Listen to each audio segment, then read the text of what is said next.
Okay, so the quote that you see here is one of the things that we had discussed last Saturday. That is, from all learning comes a certain kind of change. So, for example, if you learn a lot about, say, a cup of coffee, so the next time you drink coffee, it will actually taste different for you, and you will experience it in a different way, and um, the entire outlook towards that just a simple cup of coffee will change.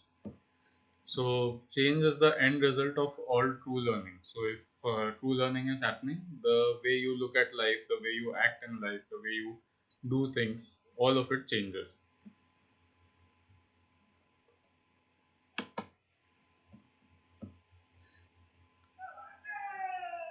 So we had discussed the concept of learning through the point of view of a slime mold, and slime mold is a very interesting creature. It knows what it wants, and then it actually learns to head in that direction, the way the shortest route that it can take. And when something that it doesn't want or it genuinely doesn't like, some it even uh, changes the place, the scenario. So, for example, smelly blue cheese. So, smelly blue cheese is something that slime mold doesn't like. And wherever it is growing, if you put a piece of smelly blue cheese, so it will actually jump out of the petri dish, or it will jump out of the place where it is growing.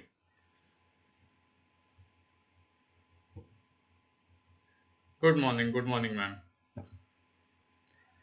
So it shows a lot of interesting characteristics, and the reason why we picked up learning from slime mold is because of an additional um, interesting fact is that it has retention also.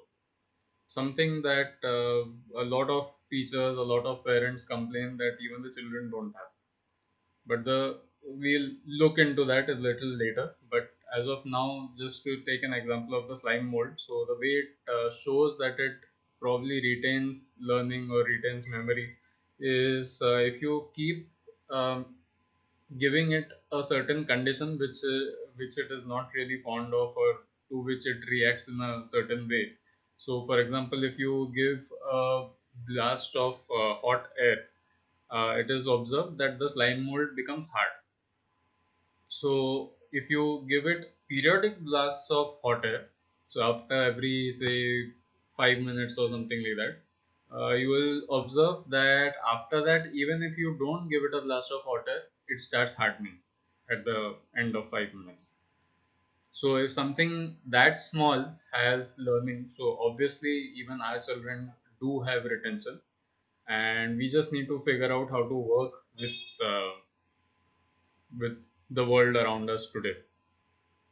So, for example, in our case, learning begins through stimulus. So, if you maybe have some kind of an experience like fire, if you touch fire and if you feel hot, so that burning sensation, all that goes into your brain, it registers as data, and then it changes the way you look at hot things or fire around you.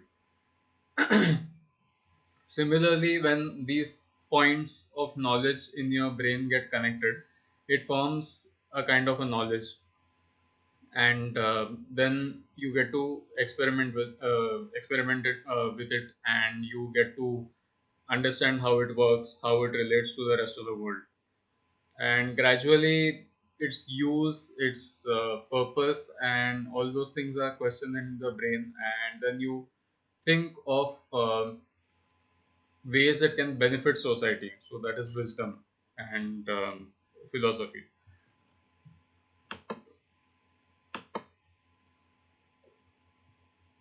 So you learn through perception. So that is the stimulus and the direct data that you get, and then it turns. Then you learn through intelligence, where different parts of different kinds of data that you have accumulated over a period of time gets connected, and then you assimilate that, and you think of it from different points of view. So different pieces of knowledge come together and they assimilate, and then you can think about it from different perspectives. And then you have learning through wisdom. So that is the part that we ended with the example of Alexander Fleming, where he had the opportunity to capitalize with the antibiotic, that is penicillin, and he chose the higher road, and he decided that no, this is something that everybody needs right now. And so it is okay. Can everyone see the presentation? Can you just reply with a yes in the chat box, please?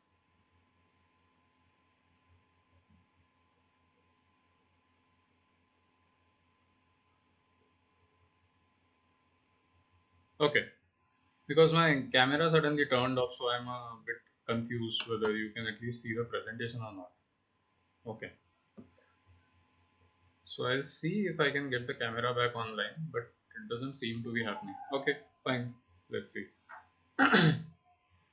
Okay, so as it goes in all the sessions, if there are any questions, you can definitely put them up in the chat box. So we had come to the example of Alexander Fleming, where he chose to share his knowledge with the world instead of audio is a little soft. Okay. How about now? Okay. So I guess I'll have to be a bit louder. So Alexander Fleming connected these dots of knowledge where he saw something funny and he actually responded it to that way. It is generally uh, known that the people who have heard the story about how he discovered penicillin, when first he saw the culture in his petri dish, he reacted saying that that is funny, matlab, that is not something that makes sense. And then he went on to explore it, and he realized that this is something that is really useful. It is an antibiotic, that is, it kills other bacteria. And this was during the war time where people were actually dying because of a lot of infections and war wounds and so on. So he decided that instead of capitalizing over it and earning from it, he would share the knowledge with the world, and that's how a lot of lives, millions of lives, were saved just because of that small decision. So that is how wisdom works.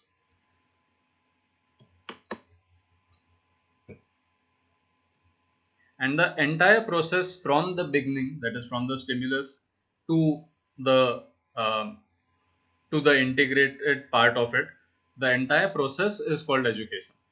Whereas all these steps, the tiny steps from data to information, from information to knowledge, all these steps are learning.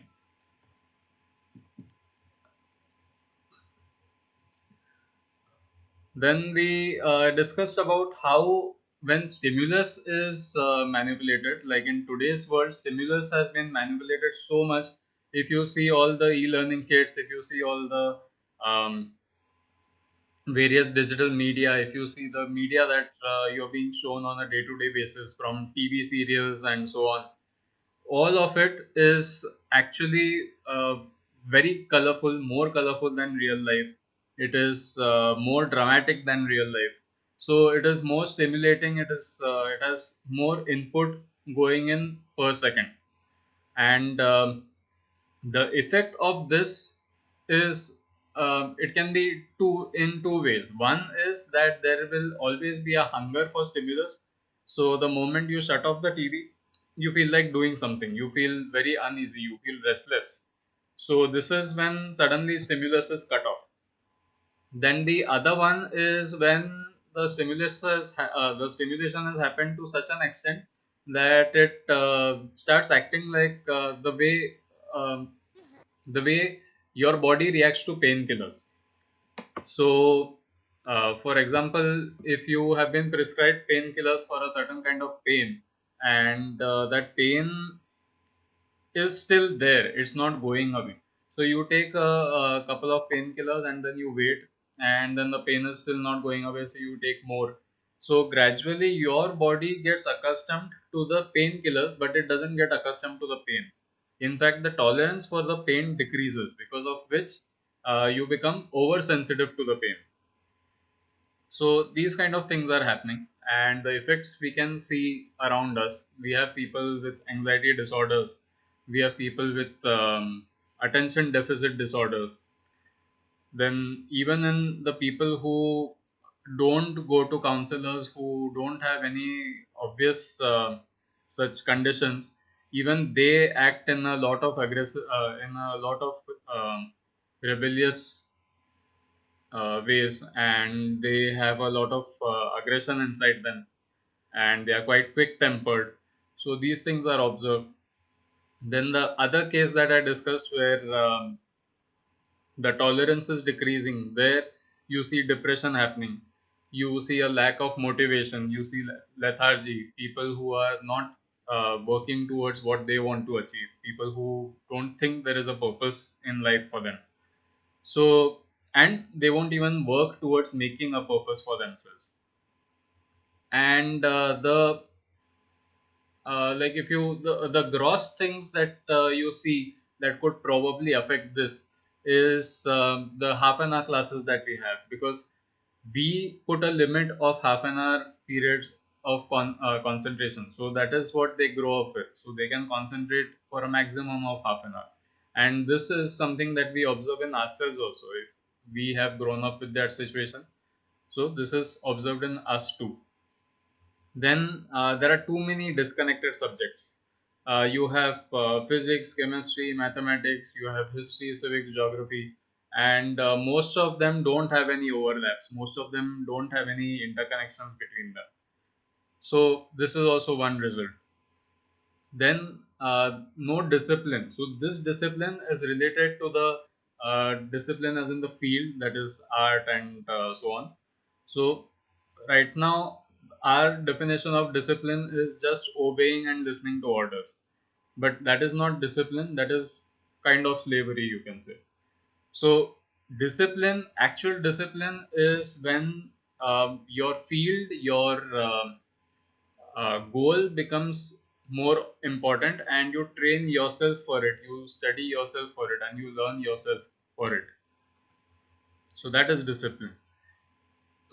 Then coming to here, for the under stimulation part, if you have a childhood where you have been given too much stimulus in the beginning, so the normal things that people enjoy, you stop enjoying.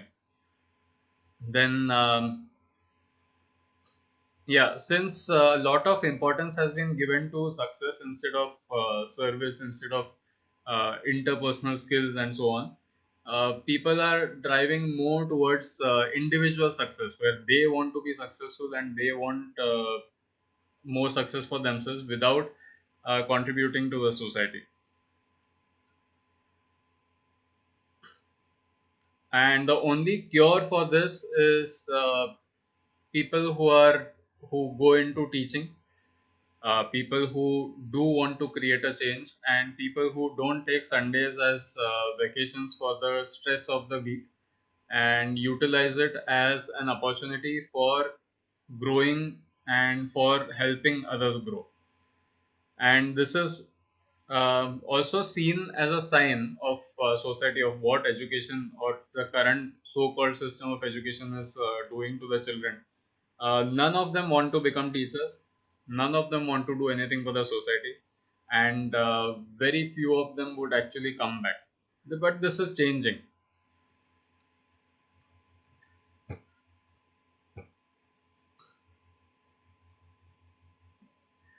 So we came to this where we discussed the tools of learning.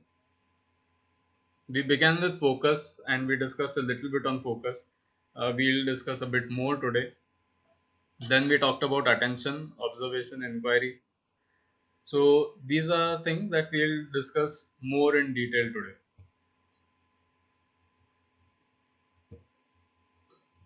Now, this is some interesting observation. So, people who are actually impacted by learning, who don't, in the previous line here, if the learning stops somewhere around here, or maybe even at assimilation, so you have understood things very well, maybe on a technical level, but then that is it.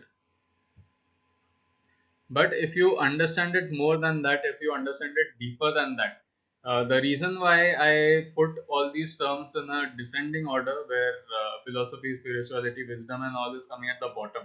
Normally, people put it up uh, in an order where all these things come on the top, but I put it at the bottom because these are things that require depth.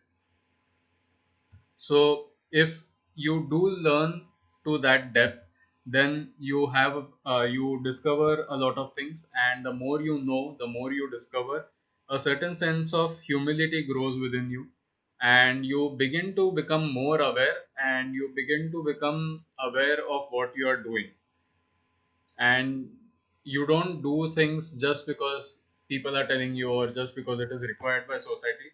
There is a high level of consciousness involved. So now you are no more just doing work. So not kaam karo, but it is more like karm karo. So this is where we ended, and now moving to focus.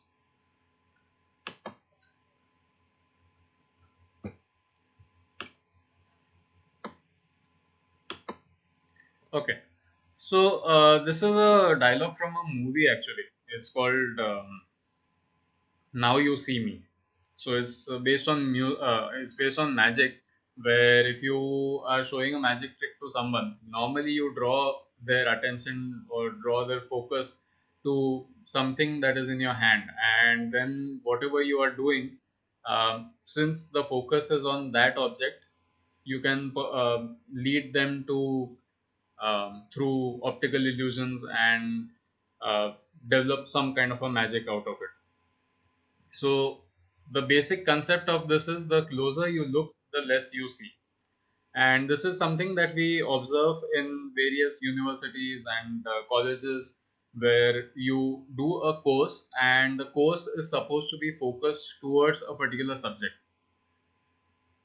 So if it is focused towards a particular subject, so then obviously the other subjects kind of wither away and your attention towards them reduces, diminishes. So if you are focusing or if you are looking more closely at something, you are obviously disregarding everything else. We'll discuss a little bit about the qualities of focus. So active focus, when you see a child or even when you see anybody in active focus, they look like they are lost, they look like they are daydreaming, but the fact is that there is a lot of activity that is happening, and that is happening inside, and this leads to certain sense of discovery. It leads to different kinds of realizations, and here you are not rejecting anything. You are so focused on something that everything else withers away, everything else vanishes for you, so everything else is in negation. And as you focus more on something, you sink deeper and deeper into that concept or object of observation. So the more you sink deep in this concept, the more discoveries involved and the more focused you get. So it's like a cycle. Now, coming to the question that most people have, how do we develop focus in children? First of all, the reason why most children lose focus is because, as I said, the stimulus that we have around us today. So, since we have too many colorful things, too many flashy things around us, the children are overburdened with stimulus. Let's put it that way. And at the same time, we are very restless. We are very demanding from the children. So we expect them to kind of obey or jump to the feet the moment we tell them to. That also destroys their focus. For example, if a child is playing with something, or if the child is doing nothing, just sitting and looking out of the window, or just staring at something, the moment you flick your fingers in front of the child and say, "Hey, look here, look at this," or try to distract it with a toy or something like that, you have basically broken the child's focus. Maybe the child has the strength to focus on nothing, just pure air and nothingness for maybe 4 hours. But just because you wanted to play with the child and you distracted it, now from 4 hours it has reduced to half an hour. So, distracting children when they are very small makes a big impact, negative impact. Now, another thing is moving from abstract to concrete. So, during this age, during the younger ages, abstract concepts are not easily understood.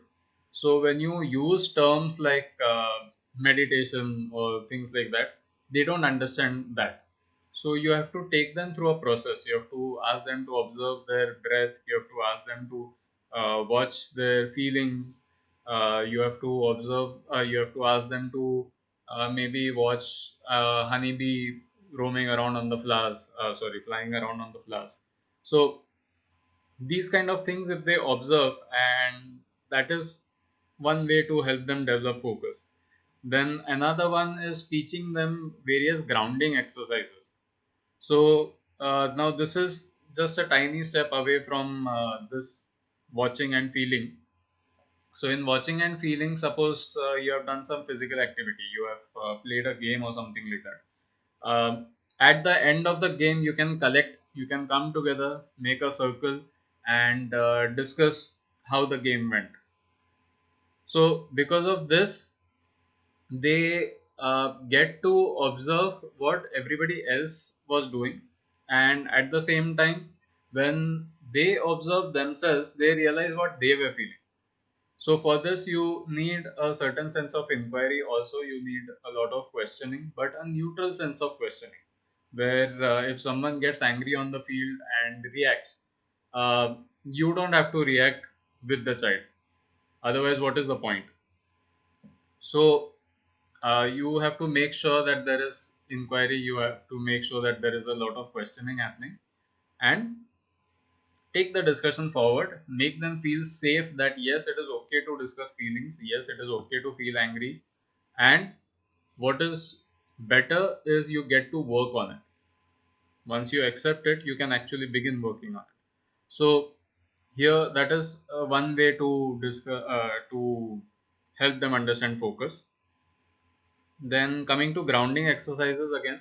So grounding exercises is people who are maybe finding it a bit difficult to manage things because of, say, overstimulation or oversensitiveness.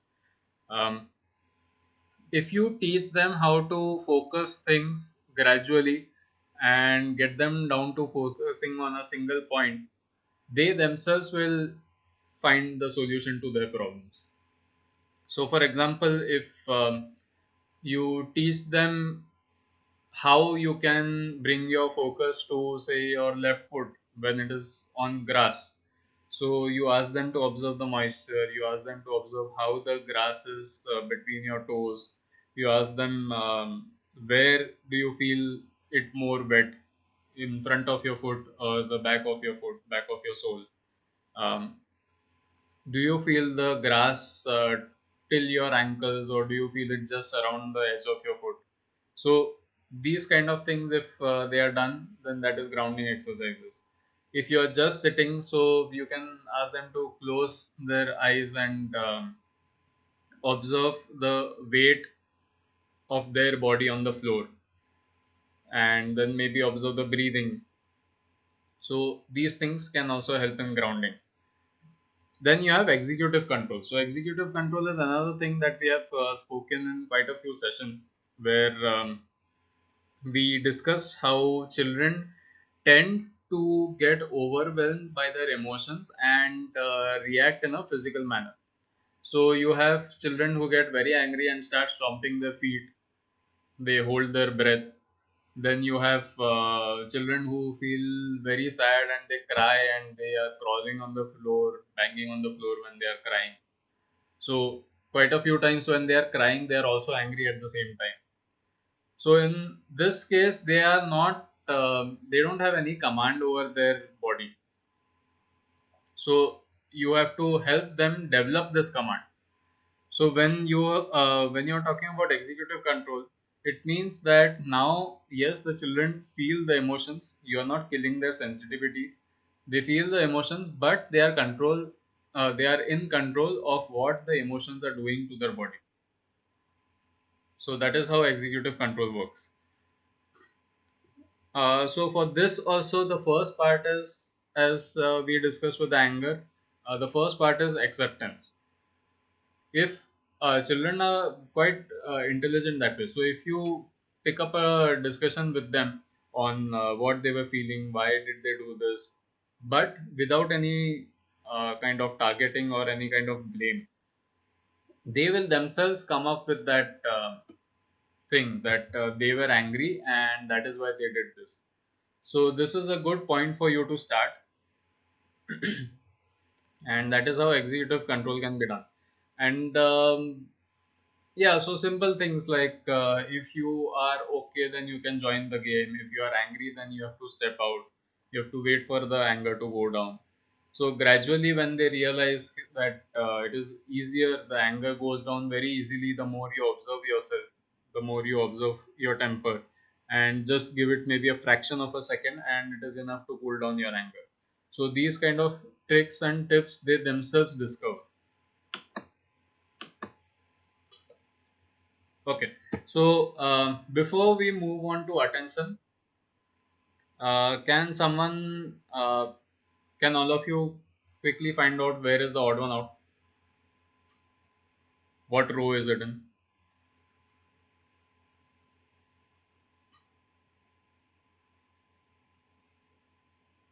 You can put it in the chat box.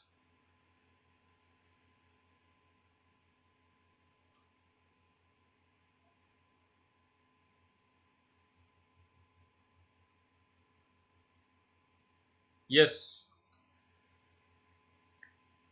thank you, ma'am. Yes, it's in the third row and the sixth one from the left.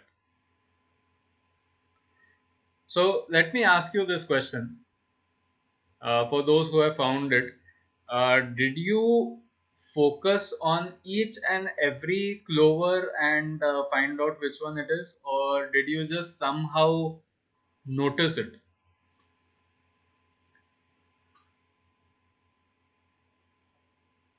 How did it work for you? How did you find it there?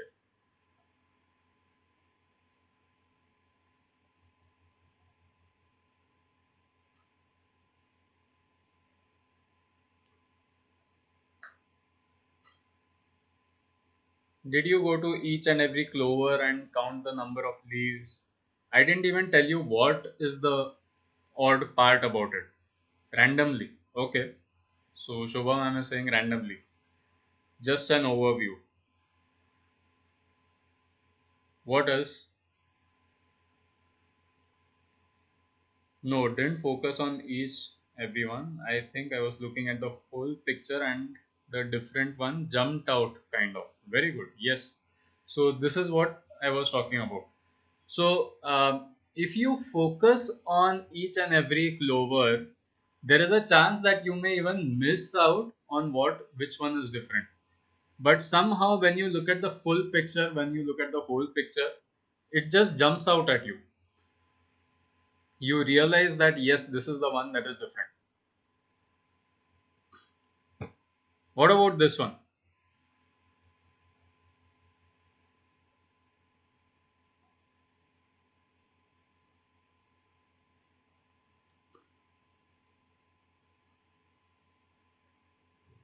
Here at least it is mentioned that one of them is an O. Yes, fourth row, fifth one. Thank you. So the same thing here. Here also, if you would have focused on each and every one, it would have taken you a hell lot of time. But then since you um, went through it with a pattern, went through it in a way that Oh, you observe the full thing, it kind of jumps out at you, as Shaili ma'am said. Okay. So Shobha ma'am, what you can try is, if you just look at the full picture and you look at the legs of the cube. So the the tiny part that juts out of the cube, if you just observe that throughout the screen, you will find it immediately. Don't look at each and every cube. Just look at the pattern. Just look at the entire picture. Did you get it? Right. So now I'll get to the point where we discuss why that happens. So attention, unlike focus, like we discussed the last time with the thumb wala experiment. Um, so if any of you want to check out the thumb wala experiment, you can check out the previous video on our YouTube channel. Uh, so focus and attention are two very different things. For focus, you need to delve deeper into one particular thing, and then you find out more about that one aspect or that one detail. So, in attention, you are just looking at the big picture, and somehow you get the full system in mind. You get the entire picture in mind. So, it is like a wide angle lens onto the world. And the same thing, like with focus, if you try to uh, pay attention to everything, but you are trying to focus on one thing, it doesn't work. You either have attention or you have focus. So the qualities of attention, the way we discuss the qualities of focus, similarly attention also has certain qualities. So you see a lot of children who, while they are in class, maybe they are fidgeting with someone else, maybe they are playing with something, or even at home nowadays, since the online classes are going on, the online classes are happening, but the children are playing around and they are not listening. They are probably playing with a car or something like that. So this is what you see. But then when you ask the child remembers everything that has happened in the class. So how did that happen? When the child was not looking at the class, when the child was not looking at the phone or the laptop or whatever, but still, even in spite of playing with whatever the child wanted to play with, somehow the child remembers everything.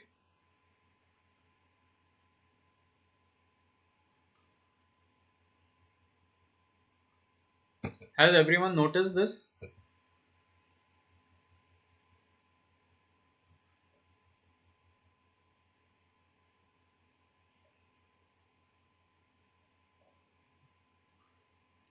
Yes.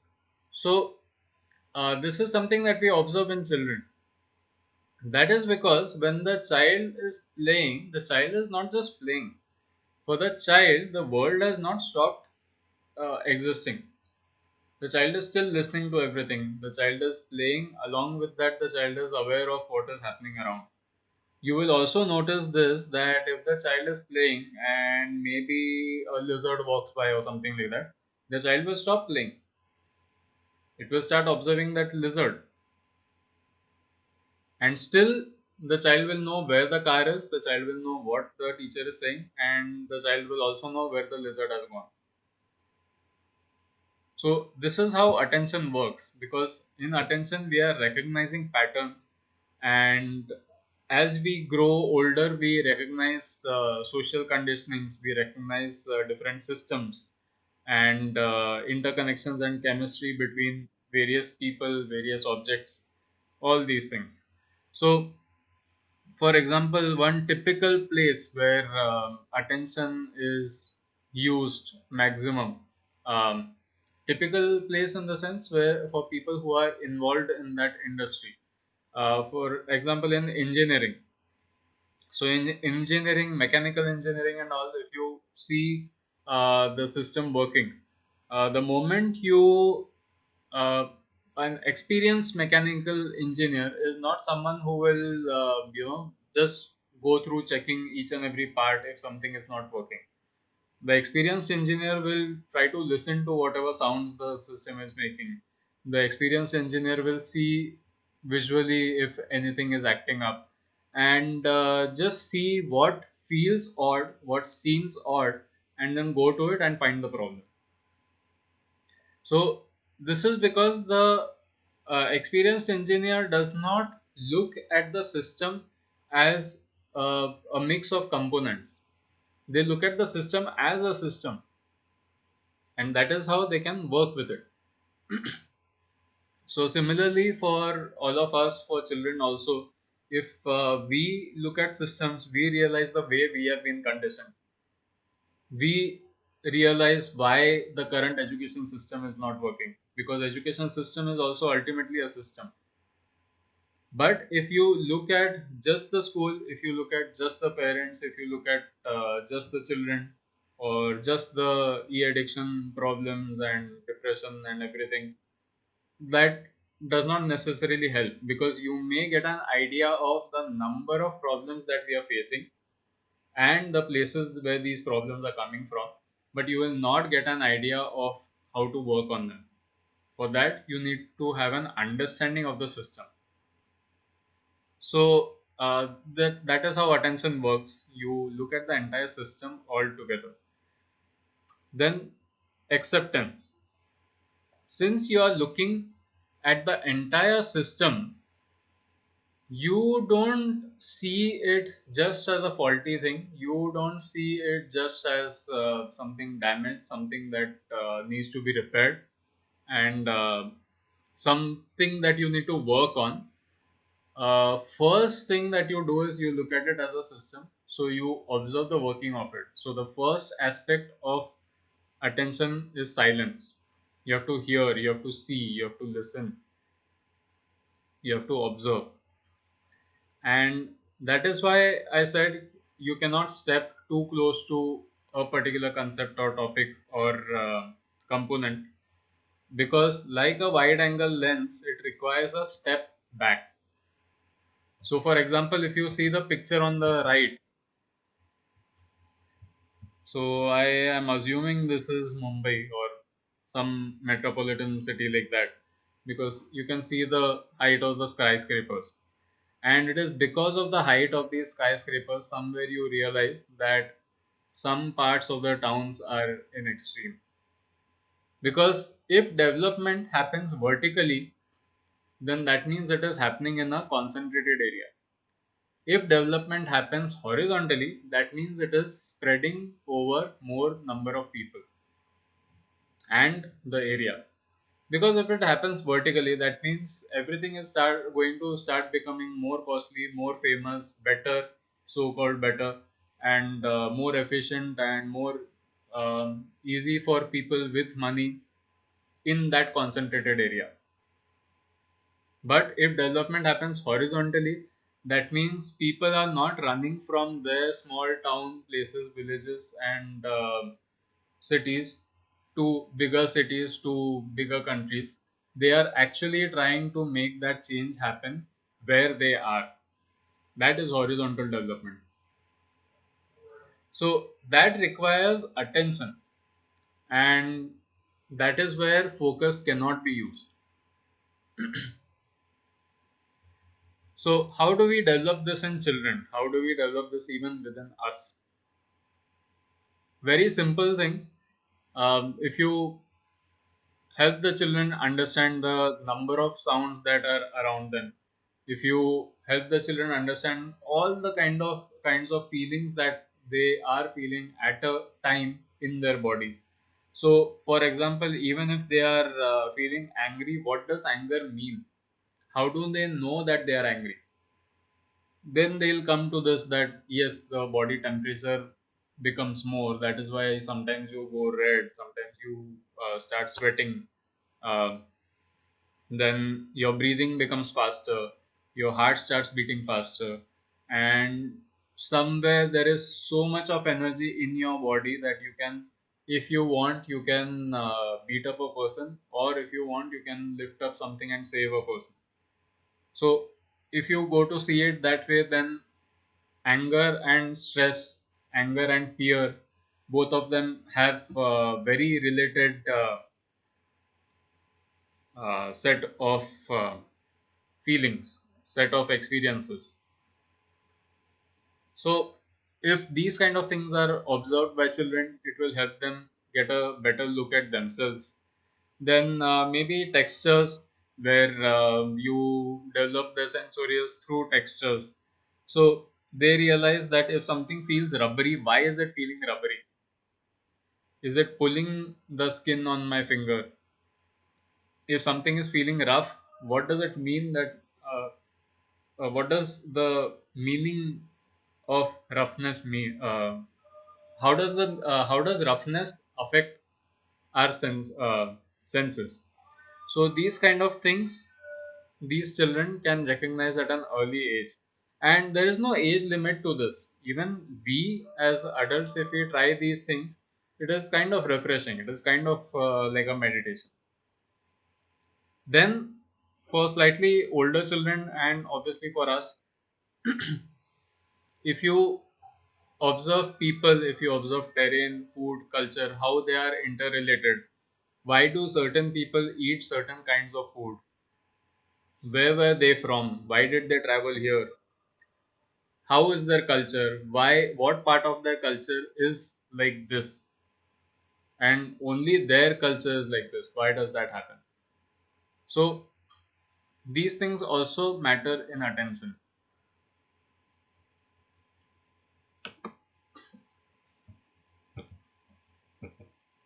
Now coming to the next one, that is observation. So here there is a quote by Krishnamurti.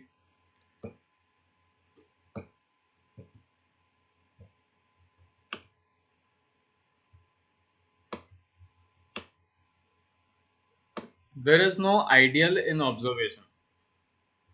When you have an ideal, you cease to observe. You are then merely approximating the present to that idea, and therefore there is duality, conflict, and all the rest of it. The mind has to be in the state when it can see, observe. The experience of the observation is really an astonishing state. In that, there is no duality. The mind is simply aware. So when observation happens, if you try to pull thoughts with you of who you are, what culture you are coming from, and what are you observing, why are you observing that, what is the objective of it, and the fact that today nowadays whatever we do with an objective in mind. So why do we do that? Is everyone doing that? So all these things, if they are in your mind, then you cannot observe. Then you are always just looking at it and seeing a glimpse of it from that perspective, from the perspective of answering those questions. But when you observe something, really observe something, then there is no duality, there is no conflict. You are just observing it, and the mind is simply aware. So this is something that is misunderstood by most people when they talk about yoga.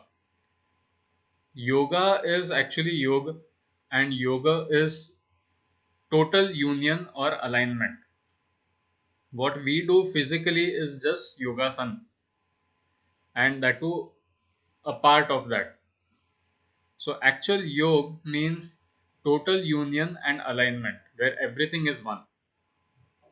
So for that oneness to happen, you have to be able to observe without that conflict, without that duality, and without the that objective in mind that this is for my fitness or things like that. So yoga is actually the way you live. Your lifestyle is what makes up yoga, and the physical exercises are just an aspect of it. Next, since it is free of conflict. Since it is free of duality, it is neutral. It does not side in any one direction. And as I said, since it is a union and alignment of everything, it is total. That is internal and external. So you are just aware of everything that is happening inside and out. That is observation. And if you notice, this is the only time when focus and attention probably work together, where you are aware of the details of everything that you are observing, and at the same time, you are aware of everything that is around you. This is observation.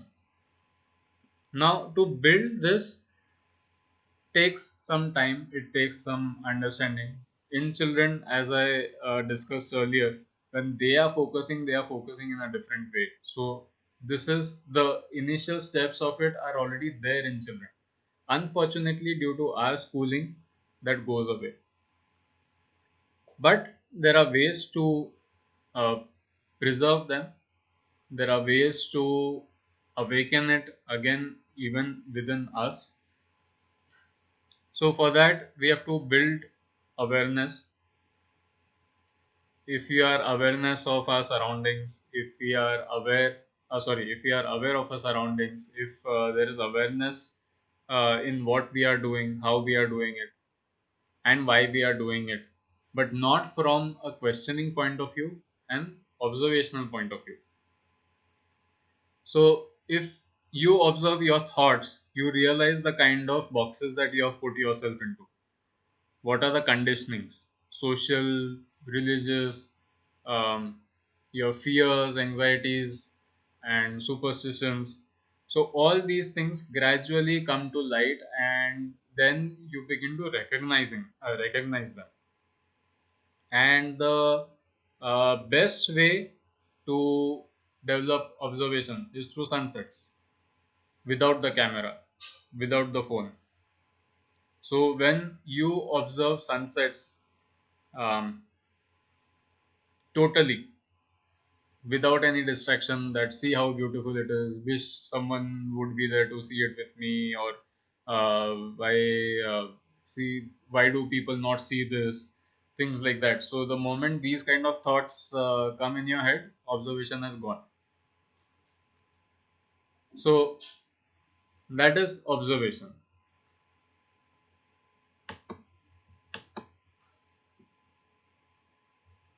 Now coming to thought and meditation.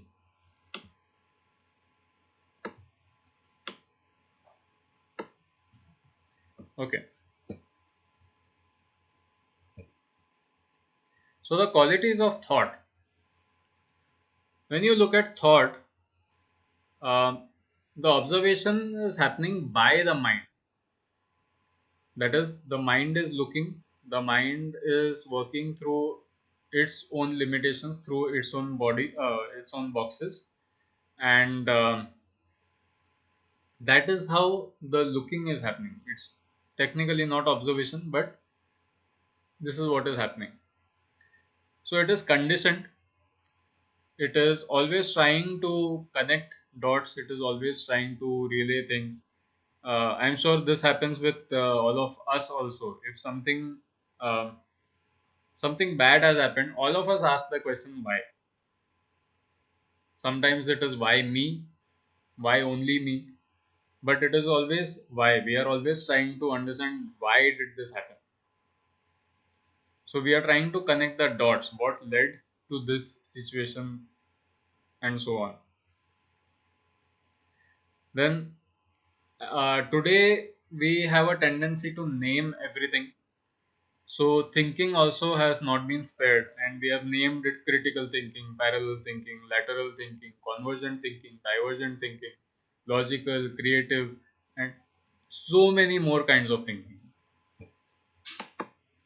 So in this terminology, list of terminologies, um, somehow we get lost, and since thinking, which we discussed in a few previous sessions, thinking cannot happen without language. Thinking is also obsessed with language.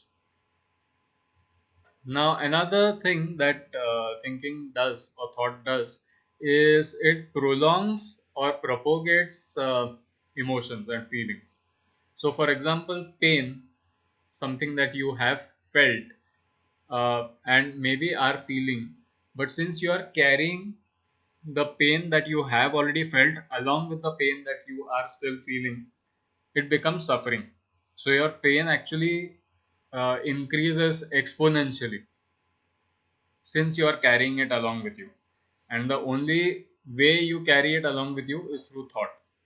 If there is no thought, then there is no suffering, it's just pain. So it is pain right now. After 1 second, it is still pain. After 2 seconds, it is still pain, and so on and so forth. But if you are carrying the old pain with you, 2 seconds ago, I was still in pain. 1 second ago, I was still in pain, and now I am still in pain. So it keeps increasing, and that is how suffering happens. So, how can we develop thought, or how can we bring it into our control? Now, these qualities that we discuss are what happens if thought is just let free and if it is not in our control. That is, if we are not the masters of our mind. But um, there are ways to train it. There are ways to become conscious of it, and there are ways to uh, use it as a tool. So, one way is keeping up with the complexity.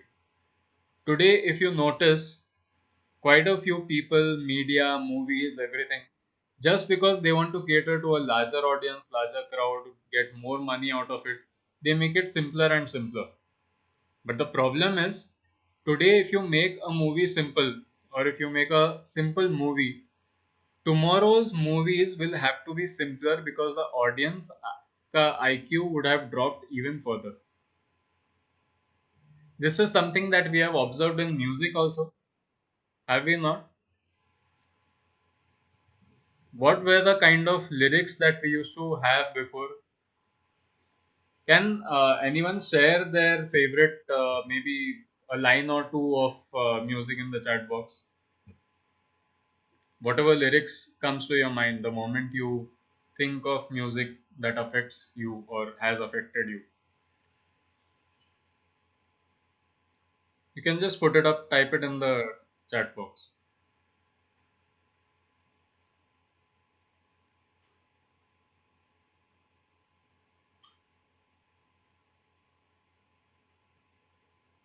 It can be any song 10 years from now, 20 years from now, whatever you remember.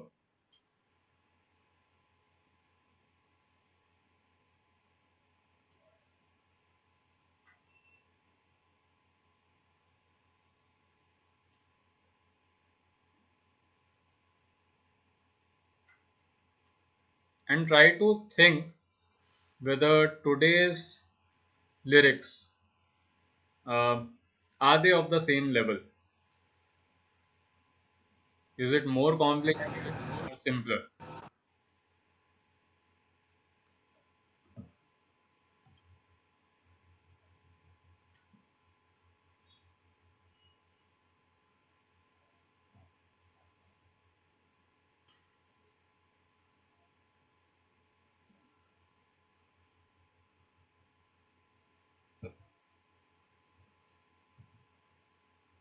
We are still waiting for some good lyrics.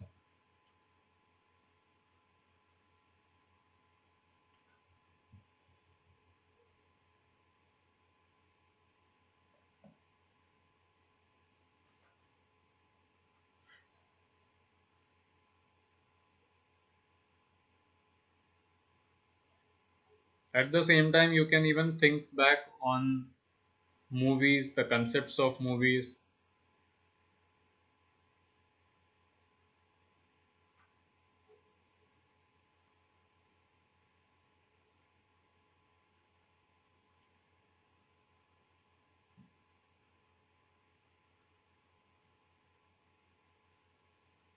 If any one of you has any experience on maybe showing your children um older movies, whether they were interested, disinterested, that also you can put in the chat box.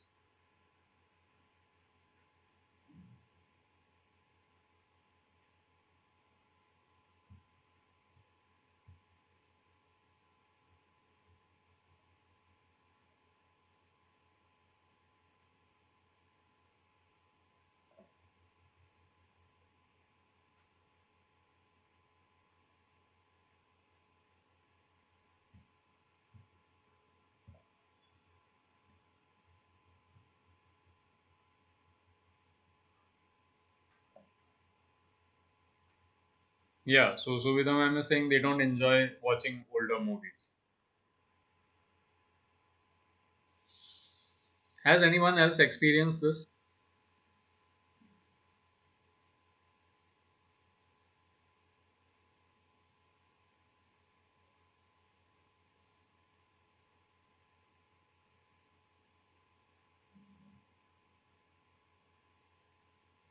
So Shaili ma'am has shared a couple of songs, good songs, Musafir Hoon Yaro and Dil Ka Bhavar. So yeah, so earlier Bollywood stuff.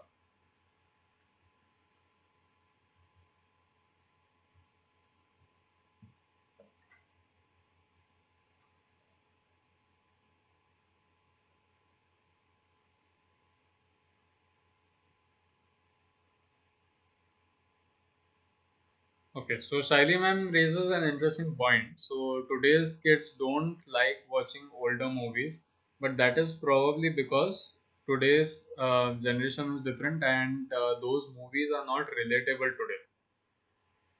But what about historical movies? And what about where you have to think from that perspective? What about maybe even animated fictional movies from a few years back and today?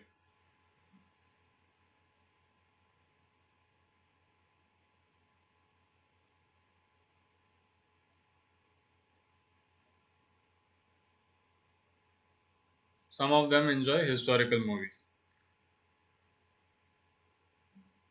If you were given a choice whether you like today's Jungle Book and the Jungle Book that was there 30, 40 years back,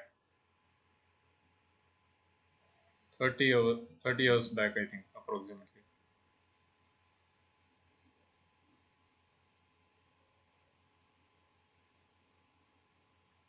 If you had the option to watch today's Lion King and the one that was there so many years before, if you had the option to watch, say, Aladdin of today or the one that was so many years back,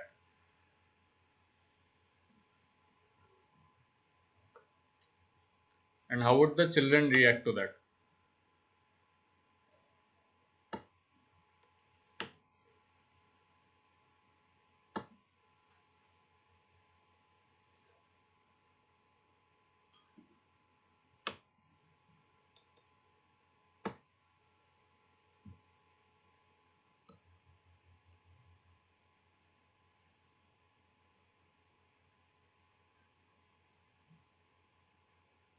So one more interesting point. So today kids get all the movies in 3D, so that is why they are more interesting. And the new songs are in remix, so they enjoy a lot. But the old ones they don't enjoy because they are simple or they seem simple.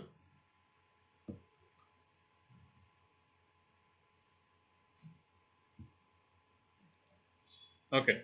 So yeah, so I was the reason why I asked you all this is because this is a general tendency. Uh, if entertainment becomes simpler for the audience, that is, it is not something that the audience strives for or strives to understand, then the knowledge from entertainment has been removed. It has been surgically removed, and now what remains is just entertainment without any consequence. Yes, so remakes and 3D movies. So where you have to, where your intellect is not utilized at all, there gradually the need for intellect, the need for thought, the need for so much of understanding is gone, and that is what it remains. It remains a husk. It remains an empty shell where now it doesn't have any meaning.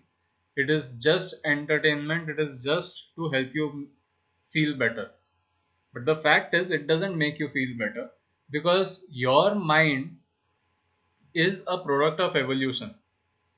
And as a product of evolution, it is always striving for something more complicated.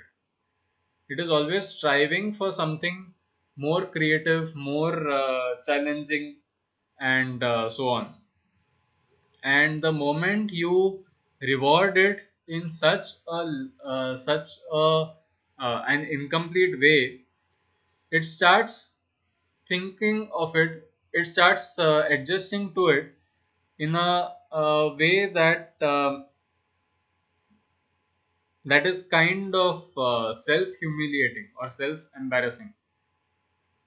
So somewhere in the mind, it gets this incomplete stimulus, and then you somewhere you realize that you have wasted a lot of time, because it has been a waste, because it was only entertainment, pure entertainment. But at the same time, since it was pure entertainment, it was so um, sensually engaging that you couldn't make out that it is just entertainment, and you get drawn in deeper and deeper, and then you cannot come out. So that is the problem when you give them media that is not complex enough. Everybody wants to go for out of the box thinking and killing the simplicity of the things.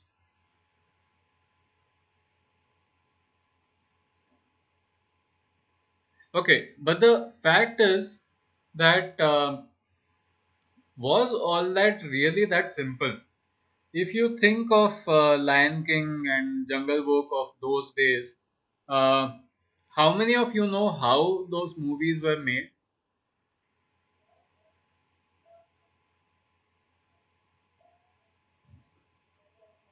How many of us are aware of what it took to make a music studio in that day? So, in Lion King and Jungle Book and all the old animated movies of that time, including all Snow White and everything, yes. So, as Shali ma'am said, they had to draw and color every frame. So, our eyes have image retention of 1/10 of a second.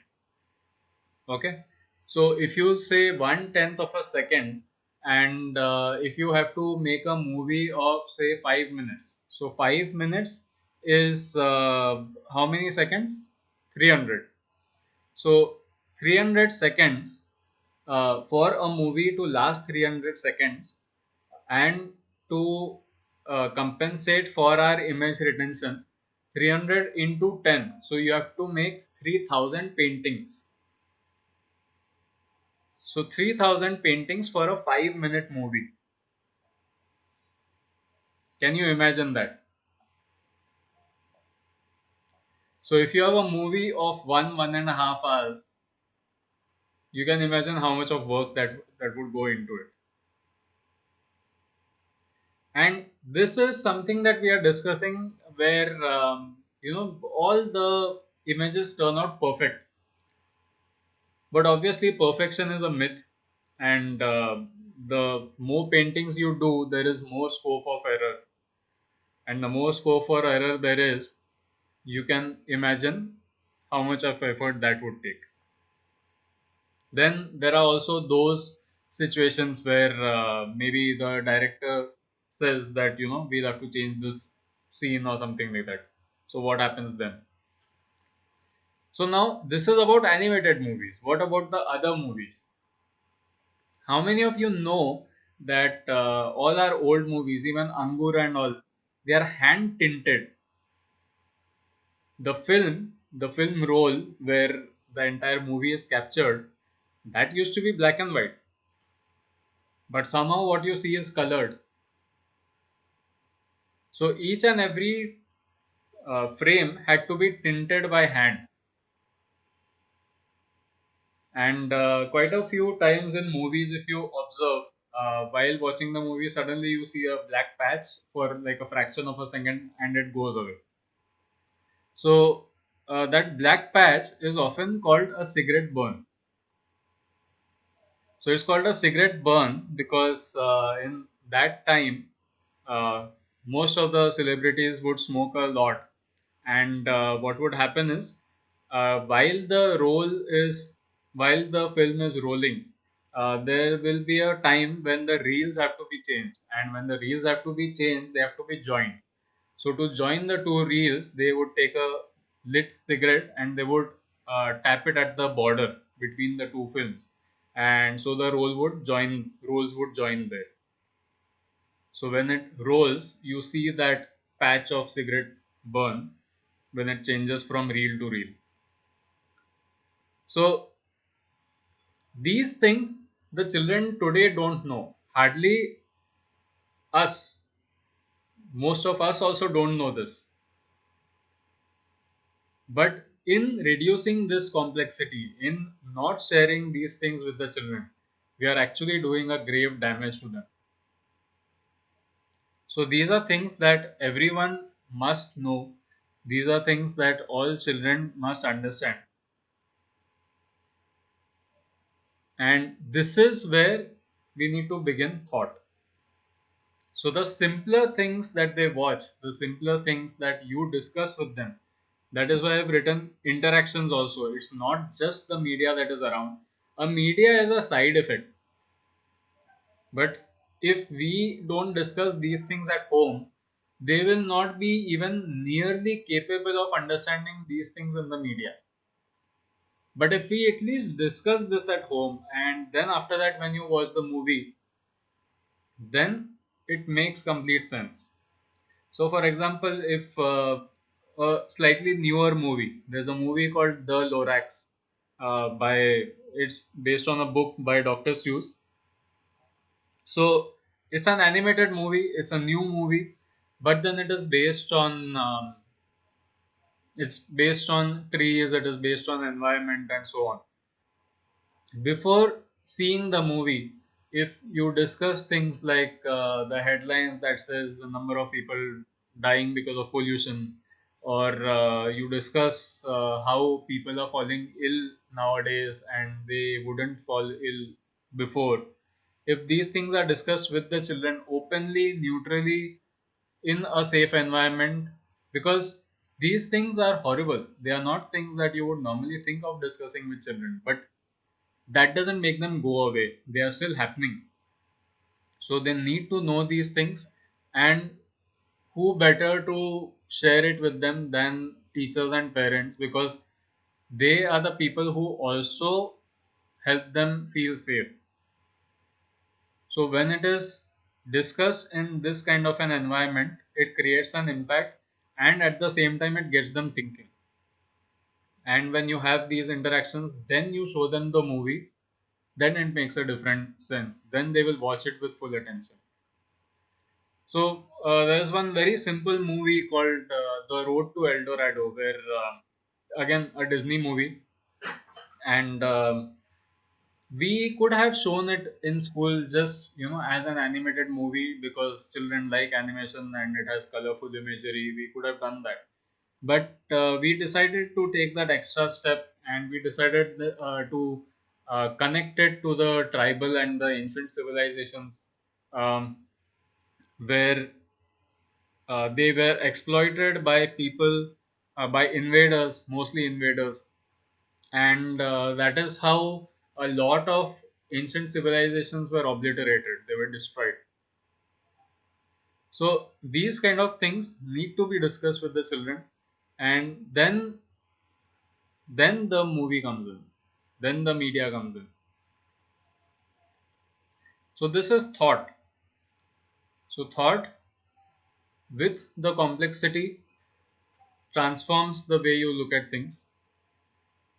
But thought without complexity is barely even thought. It is just minimal basic human functioning. So now coming to meditation, how is it different from thoughts? So like we saw in thought, we are always thinking from boxes. Even after all the complexity and everything, we see thought as we see things from the eyes of being a human being, from the eyes of someone who is still limited by certain social situations. Like, how can I talk to someone who is sitting on the street, sleeping on the street? What will others think of me? What will my friends think of me? And taking that extra step and making it a movement. So, breaking free of those thoughts. So, here the observation is happening through the mind, where we are not being dictated by just our boxes. Now we are observing things, really observing things. And here in the previous one, in the thought, you are trying to make connections, you are trying to connect different things. But then meditation, it works more like attention, where you are already aware that everything is interconnected. In thought, a lot of terminology is used since it is language based. In meditation, it is beyond terminologies. You are just looking at what everything looking at the things that are happening around you. Then equanimity. So whenever you are faced with certain facts, certain figures, certain bits of language, that is again thoughts. So when you view it with equanimity, then it becomes a meditation. So now you are meditating over it, now you are not thinking about it. Then meditating, how can you begin meditating from this point of view, from the thought point of view? So when you write, there is a lot of introspection that happens, and you do a lot of contemplation without opinion. So when we discussed about the interactions that we can have with children. These interactions, if we have without having an opinion, like just because you hear something doesn't mean you have to be for or against it. So contemplating something, if this is entertained, if this is brought about in children, it will also bring in the concept of meditation for them.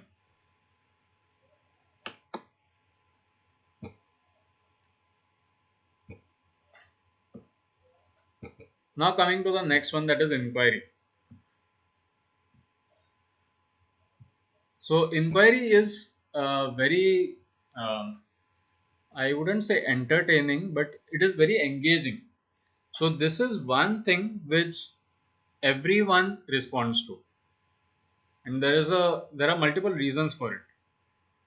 So for example, a few simple kinds of inquiry is through neutral questions or through leading questions.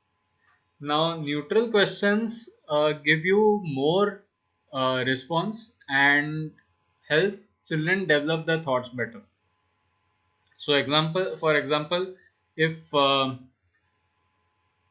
some child has brought you a painting and you are not very sure how to appreciate it, so you have to ask the child, do you like it? Then the child will say yes or no. So do you like it comes in a leading question. And then when you ask, what do you like in it?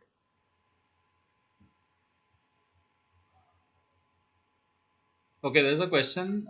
Do the animated stories have a positive or negative impact on kids?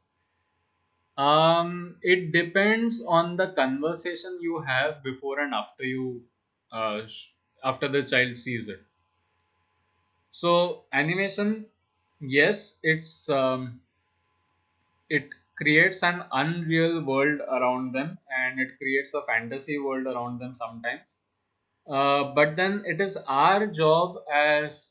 um, our job to bring the reality in it. And sometimes, matlab, I have often had this question whether it kills the movie for them. But in the last few experiences, I have not seen that happening. Yeah, so for example, say the Harry Potter movies, they are not animated, but then they have come out from books. So this is something that all readers have pointed out, that they like the books better than the movies, because when you read, it creates a whole different world in your mind, and then when you see the movie, it is somebody else's different world that you are seeing. So as you said, yes, it does hamper the creativity. But then, if we associate creativity with what they have um not yet seen and what comes out from within them, that is not entirely the only way creativity works.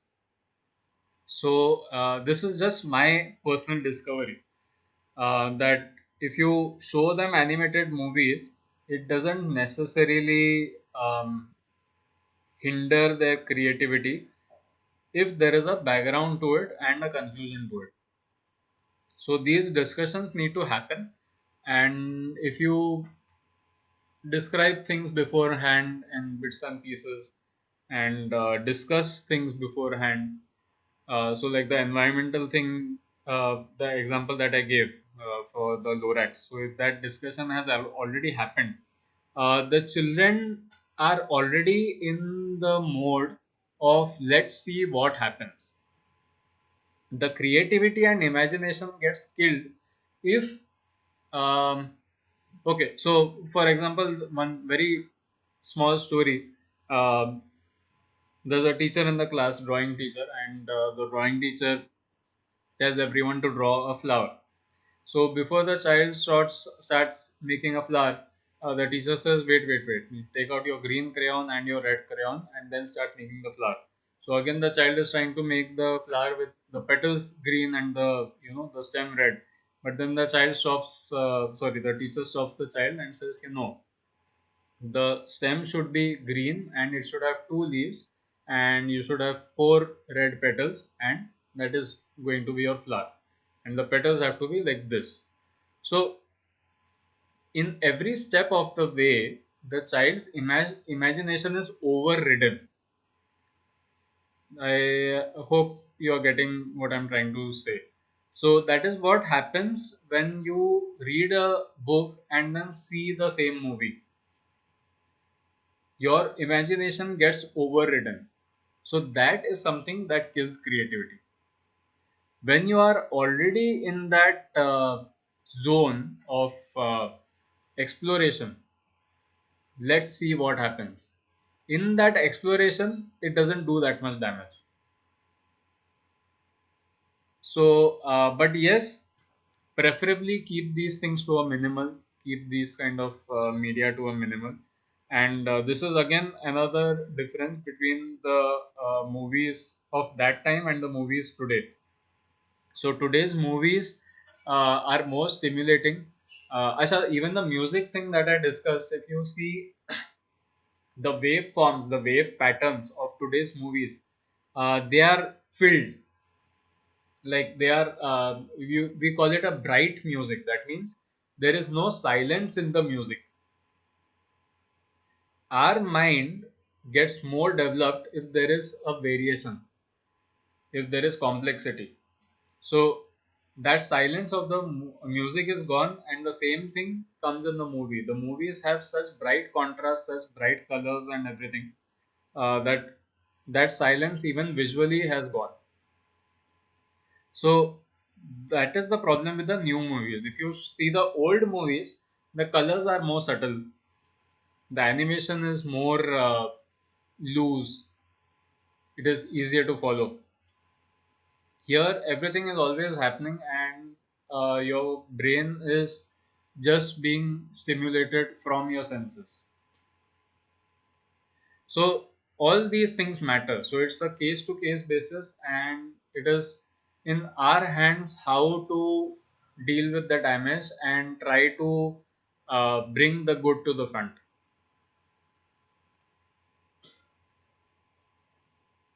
So that is, as I said, that is just my take on it, and my observation and experience with this. So coming back to these questions, so inquiry, um, we can have a neutral inquiry or we can have leading questions. So leading questions is where you are leading them with what you say. So for example, if you have a question which says, "Do you like it?" So the child is already in the liking wala mode. The child is inclined towards like already. And when you say, "Are you not enjoying it?" It means you have already assumed that the child is not enjoying it, and the child is now inclined towards the not enjoying wala mode. So this is how leading questions work. Now, neutral questions don't work like that. Neutral questions actually require them to say things. So, for example, what do you think? Why do you think so? How did you arrive at that? So these are things that genuinely catch opinions from them. So for example, here if the topic is cave painting and you are taking it for children from 4th to 6th grade, uh, you begin with a neutral question: where do you live? So normally the responses that you would get is the name of the city or just home, like in a house with my family, that kind of a thing. So for the part where you're discussing about the city, you can ask them what parts of the city have you seen. Then this red question that you see is a city all in one level. So there are some questions that are very much related to where you are. So for example, if you're in Bangalore, most of the city is in one level. So you don't like, you will see a long road, but you won't see hills and mountains within the city, inside the city. But then you have places like Shimla, you have places like, for that matter, even Amravati, where you have like one hill in the middle of the city, things like that. So bringing in the frame of the reference. So these kind of questions can be put forward to them. Then if you move on to, have you seen the highest point of the city? What is the lowest point? So if the children have seen the highest point and the lowest point, they can you can help them figure out the differences. Then you can ask them, what is the highest point you have gone to ever? Have they traveled outside the city? Was it cold or hot at top? How did you protect yourself? It was cold. If it was cold, how did you protect yourself? If it was hot, how did you protect yourself? And then move on to, do you think such things were there 200 years ago? Then go to 1000, 2000, 20,000, and gradually bring them to the concept of cave dwelling, and then bring them to lifestyle. If you're living in a cave, if you don't go out and you don't have anything to do, you don't have a television or anything, what are the things that you would normally do? So then gradually bring them down to painting and art, and then if you begin the chapter, it has a different impact on them. So this is a journey of inquiry. Now if someone begins with that thing that where do you stay, so that child says at home. So then you ask them, do you like to draw, do you like to paint, what do you do in the house, things like that. And so their basis for art is already ready. Then you ask them, do you like to travel in the city? So then you can, again, now this is a leading question which can bring you back to here.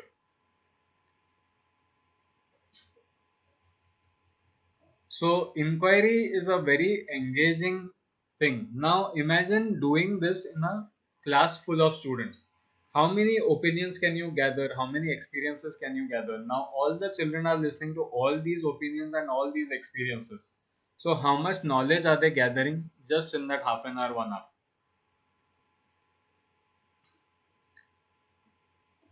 So this is how inquiry works.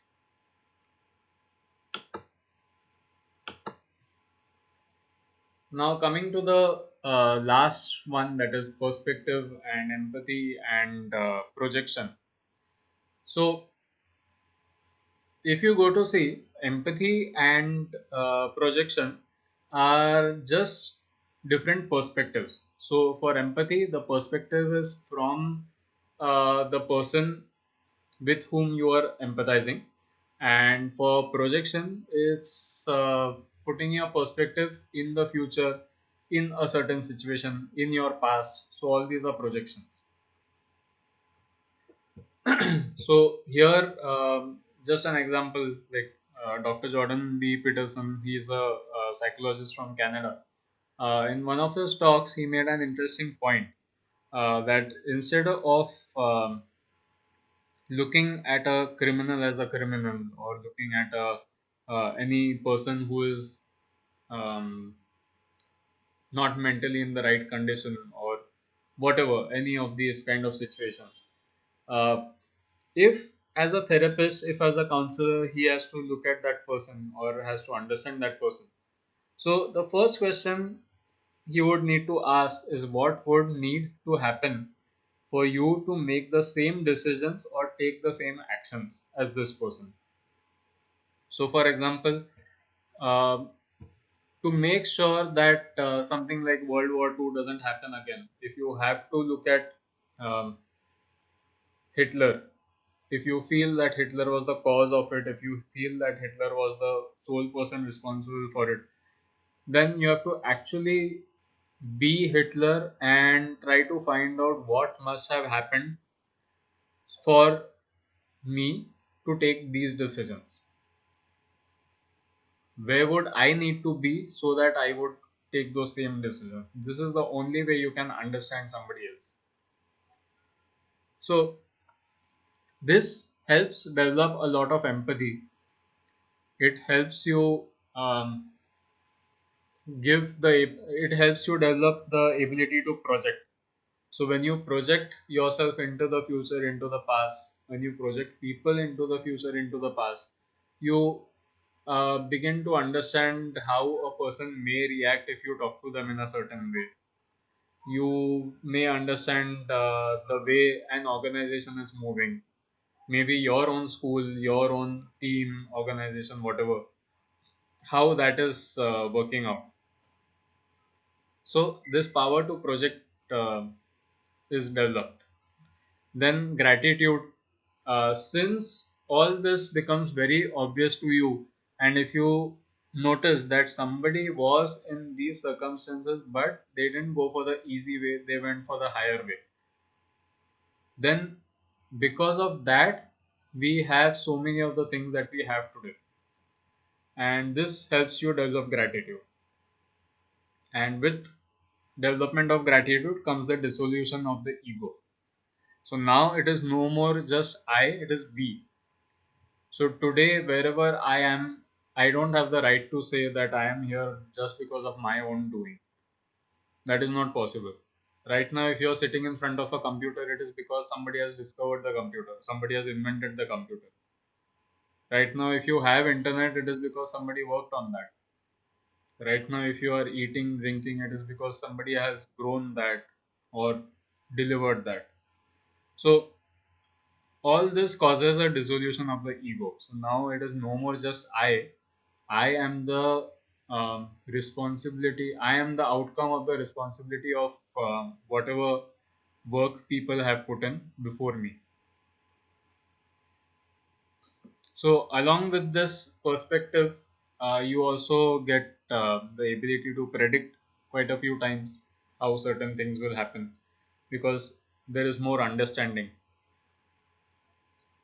And what can you use to build perspectives? So, this is an easy way to remember. So, for perspectives, the two most important points are play and peer learning. So if you are in play, first of all, you are in play with a certain set of rules. These are rules that you have agreed upon together. Then, along with that, you have a mixture of opinions, you have a mixture of points of views, and when you play, you somehow just build that chemistry and you work with that. And peer learning, where you are working with people who are older than you and younger than you. So again, you have a diversity in opinion, you have a diversity in perspectives. So you learn to respect perspectives, and not just that, you also learn to develop them. So you can now look at different things from different perspectives. Now, this figure that you see on the right is an empathy map. This is what we discussed very briefly the last time. This is a very powerful tool for English, for literature, language, wherever your children are expected to write. And not only that, this is also a very powerful tool in marketing. So, when you see a person, like in terms of children, when you read a story with them, if you watch a movie with them, so this is also an addition. So, if you do this activity, animated movies are just not just movies; they are just a situation with different characters. So, a character, if you pick up and you ask the children, what does he or she think and feel? What does he or she see? What does he or she do and hear? Then, what are the pains and problems the character is suffering, and what are the gains? What must the character do to come out of the pain and gain something out of it? Or what are the gains the character can have? What are the gains the character needs? Things like that. So this is an activity that can be done with children.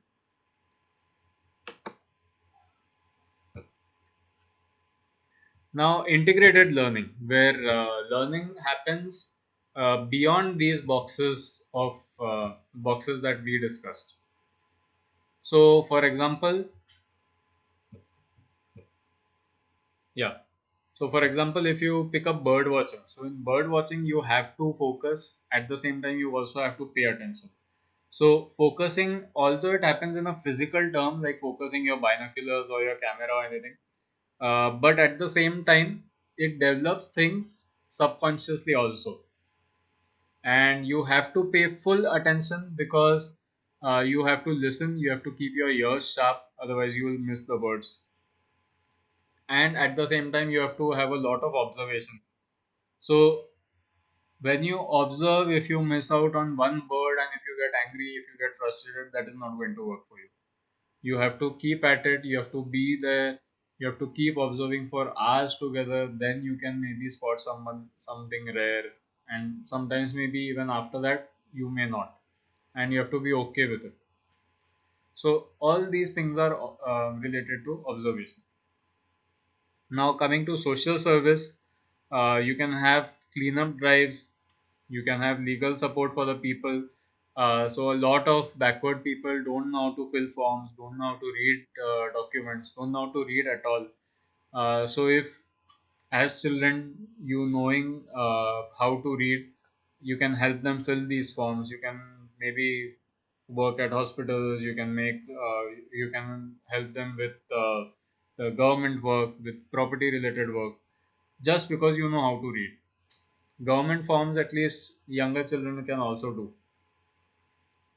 So all this comes in social service. Then cleaning up drives where you clean up a river and so on. So this helps develop attention, observation, inquiry. So okay, I've written inquiry twice. So one is the formal inquiry where you are asking about the documents needed and things like that, and the way a system works and so on. Then you have thinking. you have empathizing, and you have inquiry where you ask yourself, why is this happening? Why do we have to do cleanup drives? How can we help people understand? So that is again projection, again trying to understand how other people think. This can be extended to different projects. So if you pick up a project on the tribes around you, so like we are living in Amravati, so the tribals around us are mainly Gonds, and a little bit of a few of them are Korku and so on. Thane region has people who are from the Varli culture.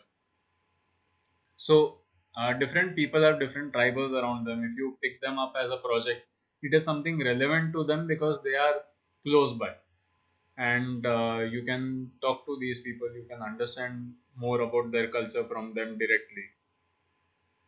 So this can be done in the form of projects.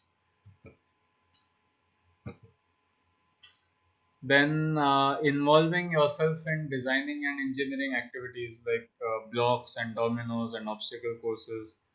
Then for higher classes, it is systems and systems and programming, where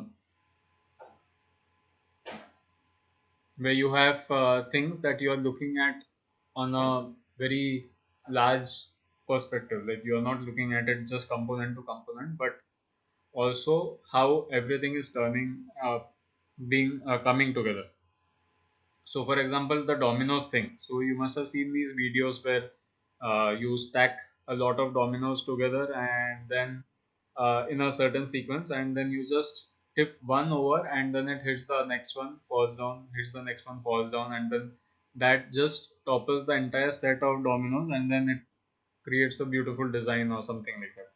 So, all this requires a very large perspective and an overview of how things work. But at the same time, you need a lot of focus. So if you are setting up the dominoes, you have to ensure that each and every domino is at that same distance from the other. Then you have to pay a lot of attention, observation. You have to have a certain sense of inquiry for like for systems, for engineering. You have to figure out component by component what is wrong, what is happening, and so on. And play, as I mentioned, is the universal teacher. So all these things together can be taught through play because it requires focus. So like in football, it requires focus. Even random play, free play, as we say, making something, construction activities, everything. So all of them require all these things together.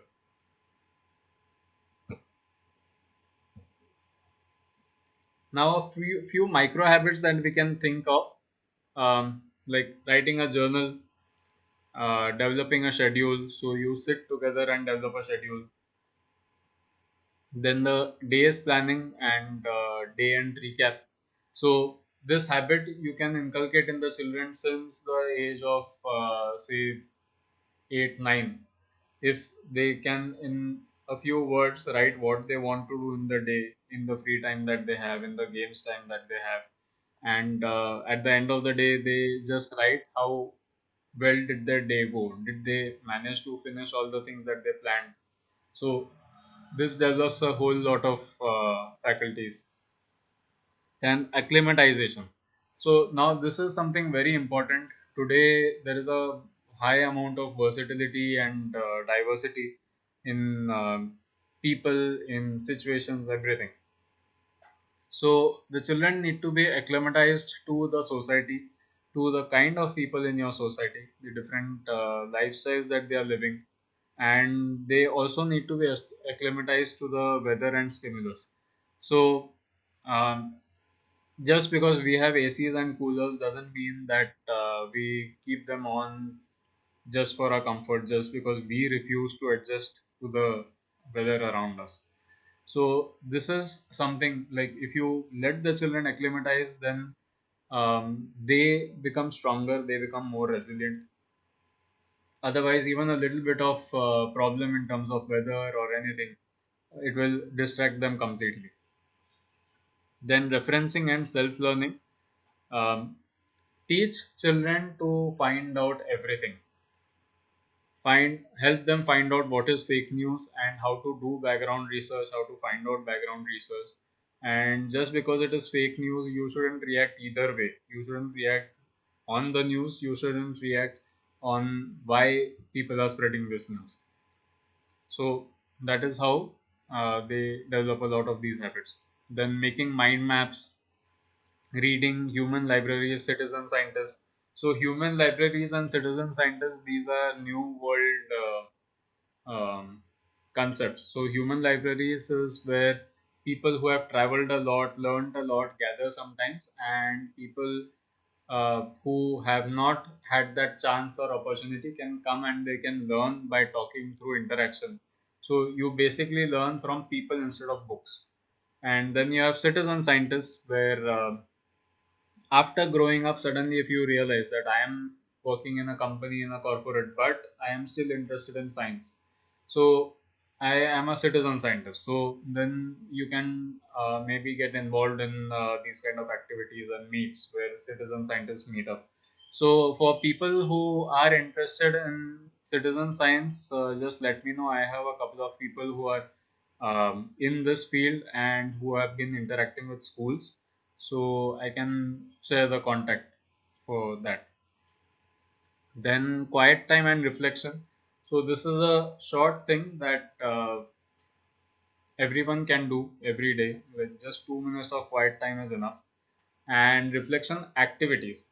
So if there is a conflict or anything like that, if the children decide to write about it, if the children decide to express it, open themselves to it, and discuss about it, it makes a big impact. And always remember, all for one and one for all. So this is the motto of Three Musketeers by Alexander Dumas. So all for one, one for all means just because we expect the children to do all these things doesn't let us off the hook. We need to do all these things as well. So with this, I would like to end. And if any of you have questions, you can ask me.